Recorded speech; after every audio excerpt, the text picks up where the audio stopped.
Hello and welcome back to the Psychology of Eating series. My name is Tom Rutledge, a psychologist with the VA San Diego healthcare system and a professor with UC San Diego. Today, we will be exploring part 7 of this series, eponymously titled The Psychology of Eating.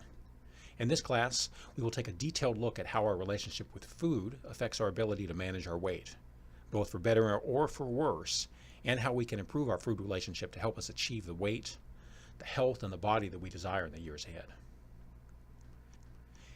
Now, in our last meeting, we discussed the psychology of exercise, and the lessons that we drew from that topic will very much apply to our topic of our food relationship today. Specifically, we found last time that there was a huge gap between what people know about exercise, between the many cheap and easy resources that we have available to become more physically active, and the remarkable lack of exercise that people actually obtain. We further found that it wasn't a lack of knowledge or resources or encouragement that keeps people from exercising more regularly. Instead, we found that it is a person's exercise psychology that makes the real difference. People that have a positive exercise psychology, meaning people that enjoy exercise and exercise for fun, achieve great results and are consistently active.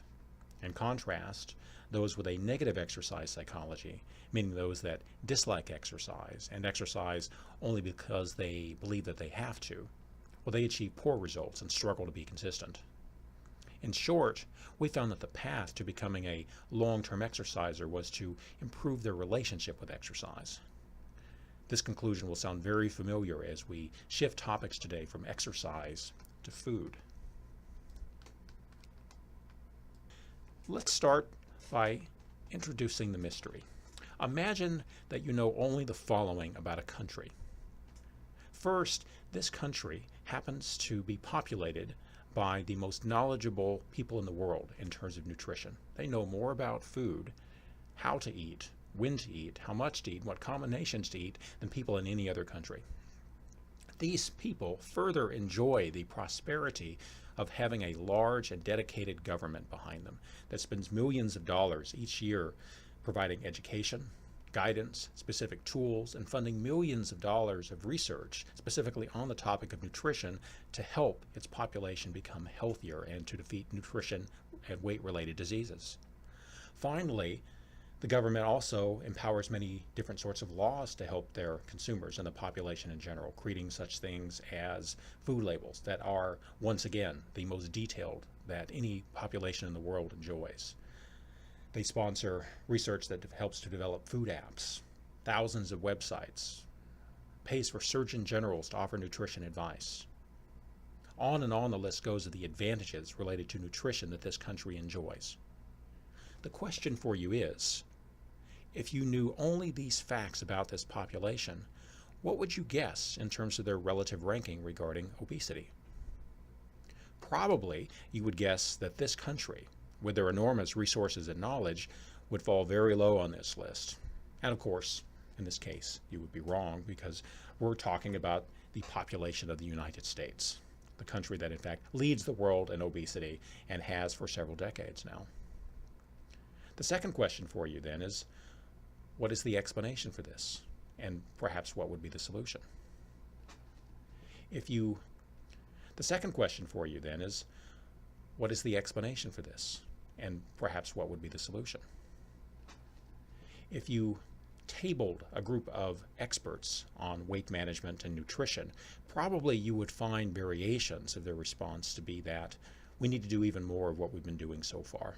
That is, despite the fact that we've been encouraging education, resources, nutrition research, and trying to use technology interventions for more than 3 decades, and despite the fact that this has never produced either a decline or a reversal in obesity rates, that most of these experts would probably say that we need to keep doing what we've been doing and perhaps even up the ante, to do even more. The question here, as you can see from the slide, is if this has never worked, what might be an alternative? The alternative that we will explore today is, as you see here, that we don't need more food education. We don't need more knowledge. We don't need more technology. We don't need more nutrition tools. What we need is a better food psychology. Now, food psychology Sounds simple, but it's rather complex because it comprises many different pieces. This slide here breaks down what one could argue is probably the main areas of what makes up an individual person's food psychology. One of these might be cultural and social influences. We know that people from different cultural backgrounds, of course, eat different foods and in different amounts. They have a variety of different customs. We know that people even eat differently in the presence of people than when they are alone in terms of social influences. Eating habits are another powerful and largely unconscious part of our food psychology. A given person such as yourself has dozens, perhaps even hundreds of food habits that guide your eating from meal to meal, day to day, month to month, many of which, once again, you don't even think about and yet have a profound influence on your food choices over time. Emotional connections are an important third area of food psychology. Emotional eating is common in arguably virtually everyone, but to various degrees, and has therefore various degrees of effect. Prior learning experiences have an equally profound effect that is often invisible. For example, 80% of countries in the world eat insects as a part of their dietary intake. Yet, here in America, most people would find the practice of eating insects repulsive. Why is that? For example, genetically we have different taste buds in America than people in all of these other countries? The answer is no. Instead, it's our prior learning experiences. We were taught that certain items were food and that certain items were not. And so therefore we have learned to reject, even to be disgusted by foods that are customary parts of people's diets in other areas of the world. Food values is a fifth category of food psychology, and this includes primal things that we often learn as children, such as the importance of cleaning one's plate, of not wasting food, of getting our money's worth. These are learned early and have profound effects across our culture as eaters, including our holidays, our proclivities to shop at stores such as Costco, our love for buffet restaurants, and many others, all driven by some of these childhood learned food values. And then finally is what we could think of as our thinking and attitudes. This is more of our conscious self-talk and attitudes and values that we might have around food that operate in a more intentional way and that are modifiable, as are all of these, with a certain amount of effort. The 20th century personal development expert, Earl Nightingale, once said something rather profound as I was listening to one of his tapes. He said that what separates man, meaning of course men and women, from lower forms of animals is primarily our minds. As he said, just about everything else that you could find in a man, you can find in a horse or a pig. And that's shockingly true, that despite our apparent physical differences from the outside, when you study the anatomy of most other mammals, they are remarkably similar in terms of their organs, their function, their structure. They look a lot like us and function a lot like us. But what truly separates us is, of course, our mental capacities. And these are largely a gift. They are what has sort of fueled the prosperous world in which we live and all the advancements that we currently enjoy. But they also have a common downside in that because of the capacity of our minds, we tend to introduce a psychology component into even the most basic things. This is why, for example, among people, acts such as sex, going to the bathroom, and of course eating, to often develop huge psychological components for people. Food isn't just something that, unlike most animals, that we would consume for nutrition purposes. Instead, it has evolved over time to become a part of virtually every area of our life. Now the question is, if food psychology is so important, are there also differences in the types of food psychology that people might have? In this slide, I offer up a couple of pictures to introduce several different, say, stereotypical patterns of food psychology. On the far left, the picture there is meant to symbolize, say, someone on the extreme of being someone like a competitive athlete, such as an Olympian. Imagine the food psychology that a person must possess in order to become a highly successful athlete. How must they think about and relate to food? What kinds of food decisions and values must that kind of a person have in order to be successful in that endeavor? In the middle, think of a more stereotypical couch potato. Is this person going to have a different food psychology? And then on the far right is an example that you might think of as more of a person in the middle, a person in general good health, good spirits, who feels well, but not necessarily a person at the extremes. So as you think about these as examples across a spectrum, from, say, an extremely competitive athlete to a person who's an extreme couch potato to a person who, say, falls in the middle of those discrepancies, can you imagine the food psychology that they might have? What might be characteristics that you could imagine would separate them?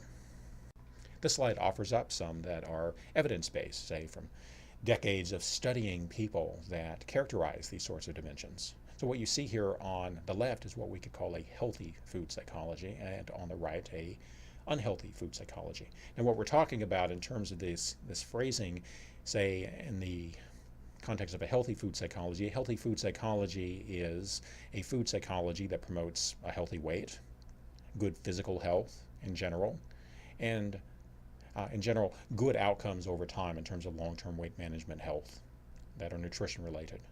And on the other end of the spectrum is what we call an unhealthy food psychology, that more or less is a food psychology that promotes the opposite sorts of outcomes. Struggles with weight management, struggles with weight-related health problems, struggles with consistent good eating patterns. Now the truth is, very few people fall either all on the left or all on the right. Most of us are combinations. But imagine as you go through this list that you thought of it as a checklist, that in each row you gave yourself, say, a score, say a point on the left if you scored on the left, and a 0 if you scored on the right. What would your score be as you arrived at the bottom? If you examine the areas where you indicated that you fell more on the right, could those be areas of weakness for you? Possible areas for you to make improvements? If you did make improvements in those areas, how might that translate into better weight-related efforts for you? So where we're going here today is the idea of developing a more positive food psychology. I chose the layout of this slide by intention because I have a specific purpose. And this is based on experience talking about this subject in the past. A common, and thankfully mistaken, conclusion that people will draw in thinking about a positive food psychology is that it requires unthinkable sacrifices. Giving up your friends, eating bland food, never having sweets, no longer engaging in holidays, separating yourself from family and friends, living a life of relative isolation when it comes to eating. So that sounds pretty miserable. And thankfully, again, that's not what's required.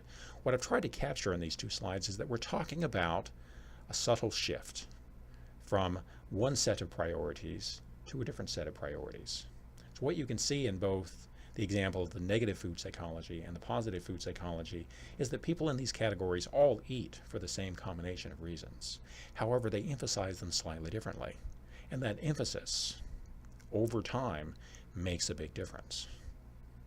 So it may seem impossible for a person to say, well, I can't give up all the foods that I like. I can't give up my friends and my family and my holidays. That would be an unthinkable change, that even if a person could do it, it would be hopeless probably to sustain it.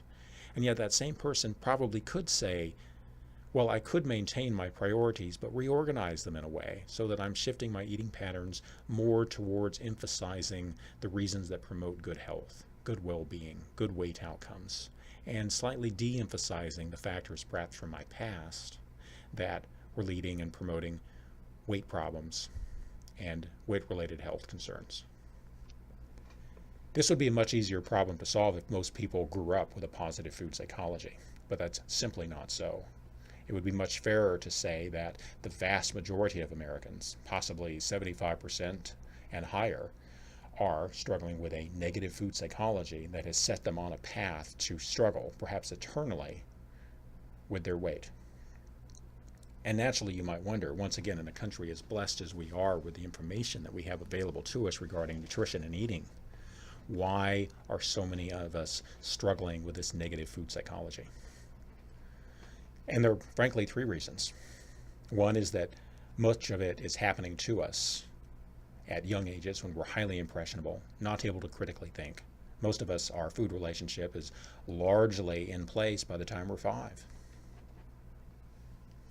Secondly, even as we grow up, and even as we develop more critical thinking skills, we're surrounded by people who behave the same way as we do. it gives us little reason to question. And in fact, it makes us feel different or odd in a negative way if we do think that we should become different. If we should, say, strive to eat differently, it makes us stand out, to not fit in, to not be popular, to have to separate ourselves in certain activities. The power to conform is a strong influence on us. And then lastly, and no less profound, is that the negative food psychology works. Think of a world like ours in the modern times. People struggle to sleep. They often dislike their jobs. They struggle in their relationships. They rarely have enough time to spend on the endeavors that they would like. There's a lot of stress in the modern world. How do people manage stress? Certainly food is one of those ways. And food works in the same way that certain types of medicines and drugs work. And because food provides that temporary escape or distraction or good feelings, or how it allows us to abet certain feelings of pain, well, then we often fall into a strong habit, a strong pattern of relying upon quick fixes like food to help us manage the moment-to-moment and day-to-day emotional struggles of our lives. Improving our food relationship, we're going to break down into 3 different areas: replacing emotional eating, improving your food conditioning, and then finally becoming a more mindful eater. Improving our food relationship, we're going to break down into 3 different areas: replacing emotional eating, improving your food conditioning, and then finally becoming a more mindful eater. And we'll take these on in turn. Here's a quote from one weight loss expert about emotional eating. It reads that, "I am convinced that, after diets, emotional eating is the #1 cause of obesity in the world." I don't agree with this entirely, but I do agree with it in part. And the part is that I would agree that emotional eating is the #1 cause of obesity for at least certain people in the world. I mentioned earlier that emotional eating is a virtually universal phenomenon. We are social animals, and so having social and emotional components to our eating patterns is wired into us. It's not something that one could probably escape even if they wanted to. However, it's fair to say that some people engage in a lot of emotional eating to their detriment, and others engage in, say, smaller amounts or only situational emotional eating.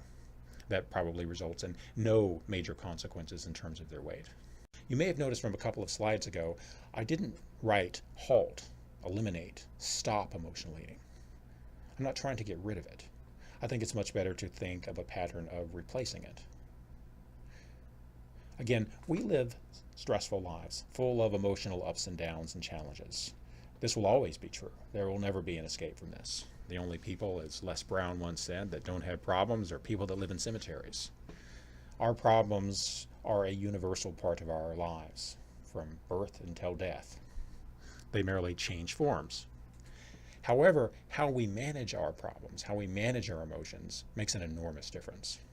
So imagine yourself at present, perhaps as a person, more like what you see here on the left, where you manage your stress, reducing pain, producing certain amounts of pleasure or escape through food, through drinking beverages such as alcohol, through the use of either prescription or street-related drugs, through activities such as shopping, sex, using the internet, video games, and the long list of activities that could fall into that camp. Imagine that person's health, imagine that person's weight, imagine that person's quality of life when this is how they manage the struggles of their lives, day to day, month to month, year to year. Now imagine that same person, perhaps that same person, of course, even being yourself, as a person who evolves, who changes over time to deal with their problems, to manage their stress, and to achieve, say, moments of pleasure and happiness through a different set of activities, replacing the old with the new.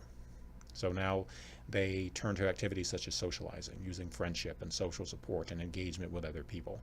They use exercise in almost a medicinal way, as a way to, say, manage stress and escape and feel good. They use certain sorts of games and hobbies, particularly those that have a social component or that engage them in ways that give them a sense of purpose or meaning. They know how to relax. They listen to music. They play and enjoy the world. This sort of person, once again, think about how this way of managing their problems likely affects their weight over time, their health over time, their quality of life over time. And imagine once again, say you making a shift from more being on the left to more being on the right. Where would you start? How could you manifest these new patterns for solving problems? The fact is that very few people's food psychology, their relationship with food, will change by itself. This is something that in most cases needs to be done from the top down. We have to engage this wonderful tool of ours called our conscious minds that, when engaged, can solve virtually any problem we face, especially when we combine it with the conscious minds of others. On this slide, I've introduced 4 questions that, frankly, I would like you to give serious consideration to. The answers to these questions can have a profound effect, not only on, say, your tendency to emotionally eat, but over time to change your lives in important, meaningful ways that affect your health, both physical and emotional. So, how can I enjoy time with friends without centering it on food? This is a surprisingly challenging question for many people, because so many of our social, recreational, and holiday activities are not only involving food, but centered sometimes almost entirely upon them. And so making a change will be something that perhaps you have to do, but that you also have to engage others to do if you're going to be successful with it long term. Similarly, number 2, how could you have fun with family and friends at holidays? Some of these special occasions that make up some of the best memories of your lives, how could you achieve these things? Perhaps even better than in the past, by making them non-food centered, where food was perhaps a minor part rather than the major part. So I encourage you to give some serious thinking time. We actually write and ponder answers to these questions. Now let's shift to what we call food conditioning.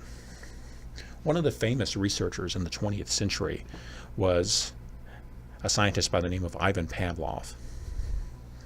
He studied a topic that would not have probably led most of us to expect him to be as famous as he is.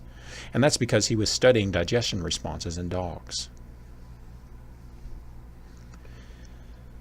Researchers call a certain phenomenon serendipity, and that is, it refers to the act of observing something unexpected.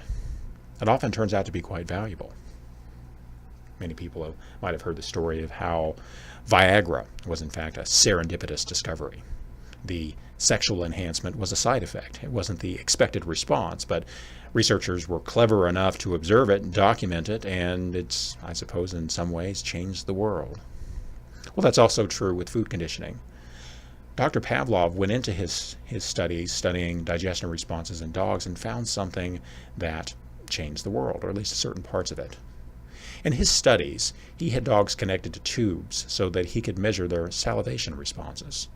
Now, as you might expect, a dog salivates naturally to the sights and smells of food. It's an inborn biological response. You and I respond the same way. However, ringing a bell doesn't evoke a salivation response. A dog's ears might perk up. There certainly would be an orienting response based on sort of the auditory cue, but it wouldn't salivate, except under certain conditions. And that's what Dr. Pavlov was clever enough, observant enough to spot.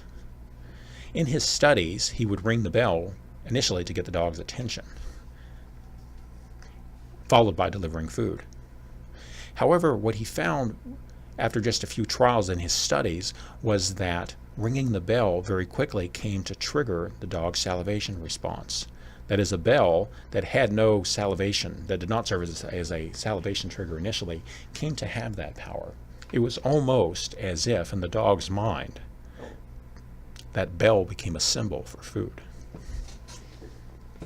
Pavlov was awarded a Nobel Prize in 1904, as I recall, based on this line of research. But what made his name still so famous, so that he is studied virtually across the country and the world in every, say, introduction psychology class, is that it turns out that this response doesn't just occur in dogs. It also occurs in you and I, and people in general. That our brains have an extraordinary task that they face virtually every moment of the day. Sitting right where you are, your brain is drowning in information. Gigabytes, perhaps even terabytes of information is coming through all 5 senses, day and night, second to second. And somehow, amidst this incredible amount of data, your brain in real time has to make decisions. It has to process this information, figure it out, decide what's relevant, what's irrelevant, to find patterns. We're still struggling to make computers that can do anything resembling what your brain seems to do remarkably well. And it turns out, and this is where Pavlov was getting at something profound, it turns out that the brain is able to do this because it has certain heuristics, certain rules, certain ways that it can simplify this incredible amount of information.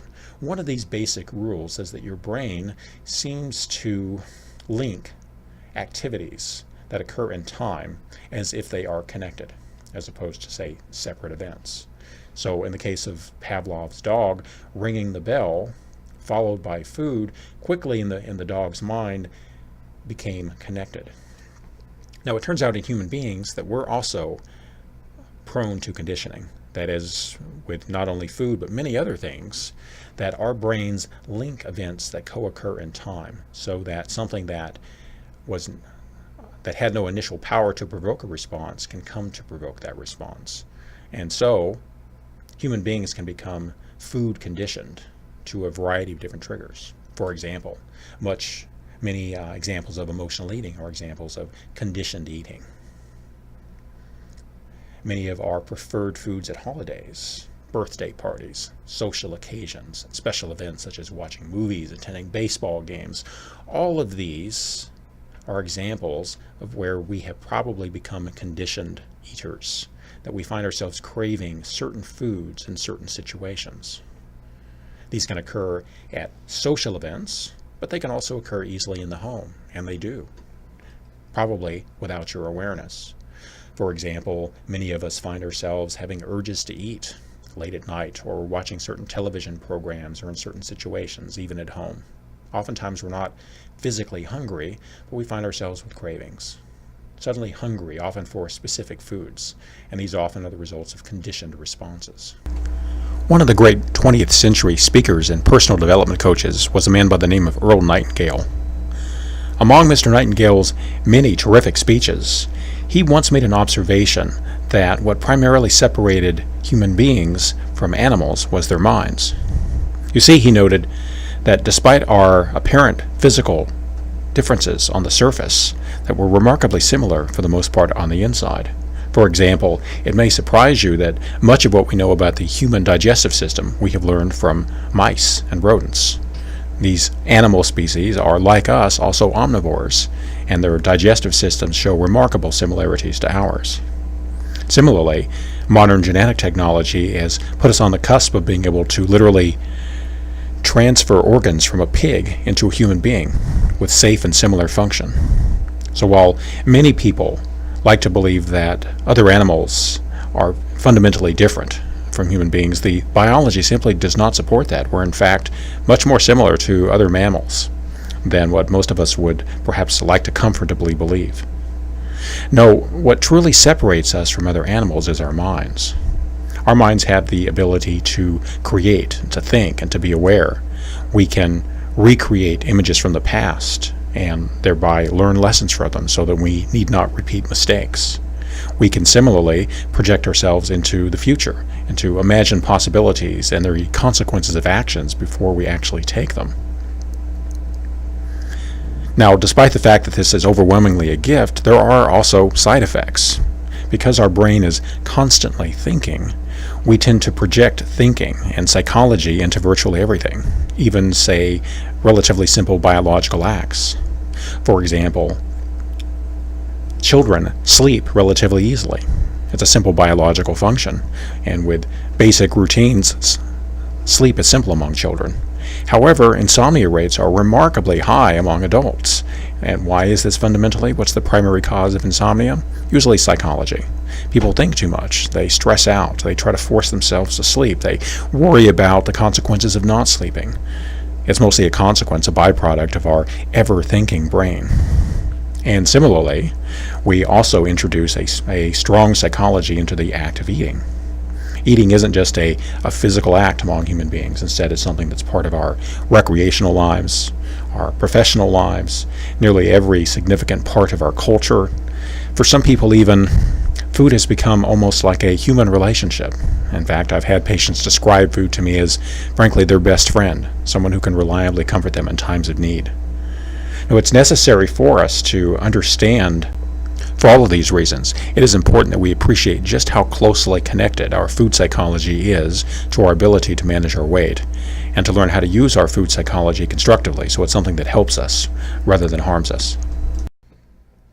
We are, as Americans, subjected to what you could think of as a double whammy when it comes to our negative food psychology. On one hand, we have been trained thoroughly, many times over, and when I say many, I mean thousands, to like low-quality foods, sweets, junk food, fast foods, processed foods, convenience foods. And at the same time, we have also been equally well trained to dislike the foods that our body most needs to be healthy. So we have been trained to dislike healthy foods, such as what you see here on this slide, green vegetables, lean proteins, fruits, the things that our body most needs to, say, thrive. And at the same time, we have been taught to crave the low-quality junk foods, sweet foods, and so forth. People will say they have a sweet tooth. I have yet to meet a person who says that they have a broccoli tooth. Why is that? Is that really because of our genetics, or is this, at least to a large extent, something that we learn? Very much so, it is in part something that we learn. And you can think of this in terms of these food associations. For most people, and I challenge you to do this exercise for yourself right at this moment as I describe it. Think about the immediate images and thoughts and feelings that you have when you hear of words and foods such as chicken breast, broccoli, spinach, health foods. For most people, even hearing those words promotes emotions such as loss, deprivation, tastelessness, suffering. None of those would probably promote a person going after those foods. And that has to change. If our natural instinctive response to a healthy food, even thinking about it, even seeing it, is something that's going to put us in a negative emotional state, we're probably never going to be able to do anything more than struggle to eat in a nutritional way. And yet, let me give you a classic example of how easily that can change. Back in the 1950s and 60s, spinach was widely available, and yet it wasn't terribly popular. There's not a great taste appeal or visual appeal to spinach, and so it was a difficult product to sell. However, once again, what you could call an example of serendipity is that the Popeye cartoon was released during this period, and it had a dramatic effect on sales of spinach. You might wonder, well, why is that? And the simple answer is that you could say, well, Popeye eats spinach, and so that inspired, say, more children or more people to also want spinach. But what actually happens? What I would argue is what's really going on here is that it caused people to change their food associations.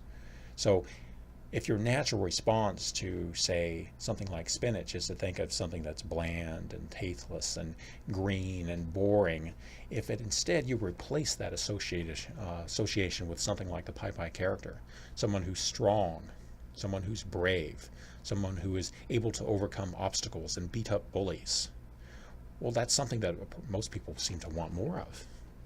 And if you could link in your mind eating certain kinds of foods to these desirable outcomes, to certain desirable appearances or abilities, well, all of a sudden a person can find themselves really craving and liking, looking forward to eating those foods.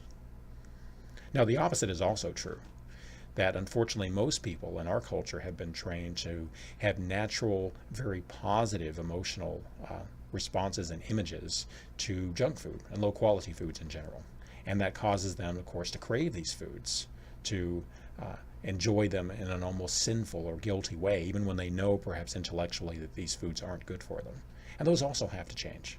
So, for example, one actually benefits from, say, thinking about candy or cake or ice cream and to imagine themselves eating that food and getting fat, looking disgusting, feeling awful, developing health problems, worsening their diabetes and blood pressure, those sorts of painful, negative, unwanted outcomes.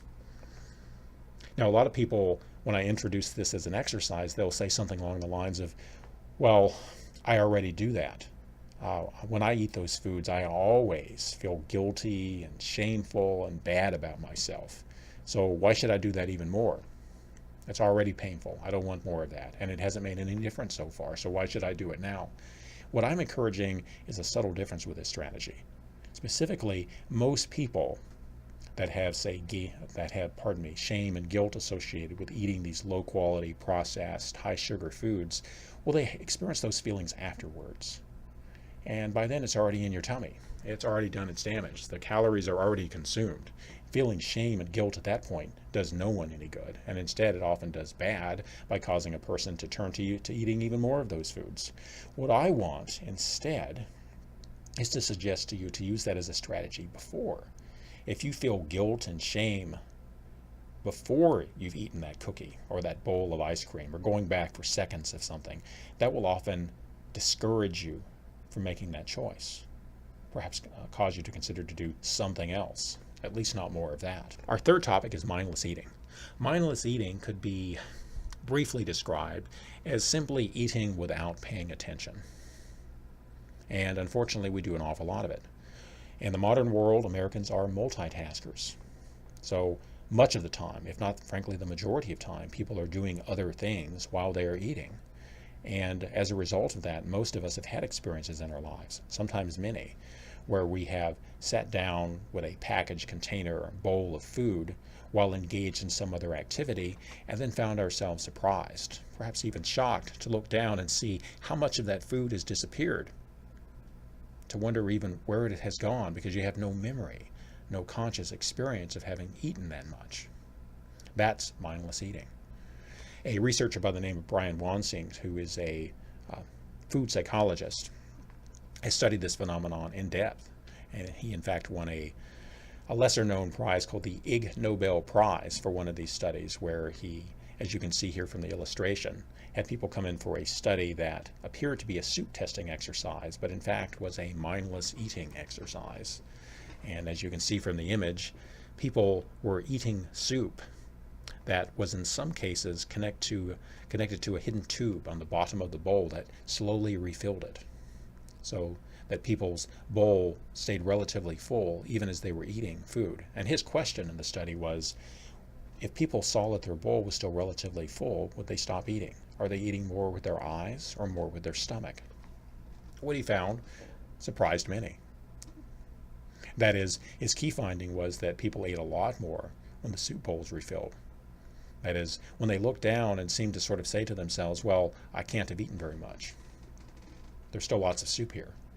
They ate nearly 75% more soup, even though they weren't any hungrier at the beginning and they didn't describe being any more full at the end. So we very much engage in mindless eating. We very much eat with our eyes. We very much eat as a result of social and environmental cues. But these are largely invisible forces to us. They're powerful, and we can learn how to use them for us rather than against us. But unless we pay attention to them, bring them to our awareness, then we will often be victims. Now, improving mindless eating is not all that difficult in principle, but it does take intentional effort. Once again, you have to engage your brain in something that you have probably taken for granted, like your eating habits, and have done mostly unconsciously for many years of your life. At least for a short period of time, you have to decide that you're going to start paying attention. You're going to have to start asking yourself questions, keeping some mental notes, paying attention to what you're doing and why you're doing it and where you're doing it. Now, this needn't be an endless exercise. It's hard for most people to think of, say, using food logs for the rest of their life, and thankfully you don't have to. But you can use it in a valuable way for short periods of time and obtain a lot of valuable information. You can start to see some of these patterns. In what situations, for example, do you mindlessly eat? On what foods do you tend to mindlessly eat? When you've answered those kinds of questions, then you can start making some different decisions.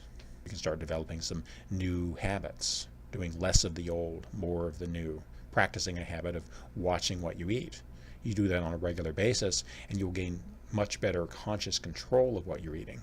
And as you practice these new habits, what you'll find is that over time, what once took effort can become relatively mindless over time. It's just that by the end, you're now eating without a lot of effort, but you're eating the right things, the right amounts, the right times, and the right places, rather than the former habits where you were eating mindlessly and making very poor food decisions. So let's see if we can summarize.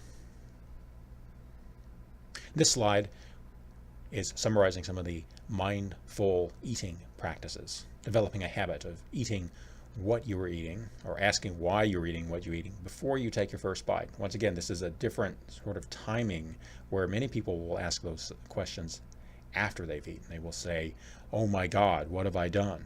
How could I have eaten so much? What am I doing? But they are asking themselves those questions once the damage is done, after they've already consumed, made a bad choice, eaten too much. Similarly, paying attention to the times and places when you're eating for emotional needs, for convenience, and out of habit. Spend a week really paying attention to these things. Write down what you find, and then come up with some ideas about what you're going to do about it. You don't have to turn it around all at once, but start taking some steps. This second summary slide is more about the food associations that we discussed before.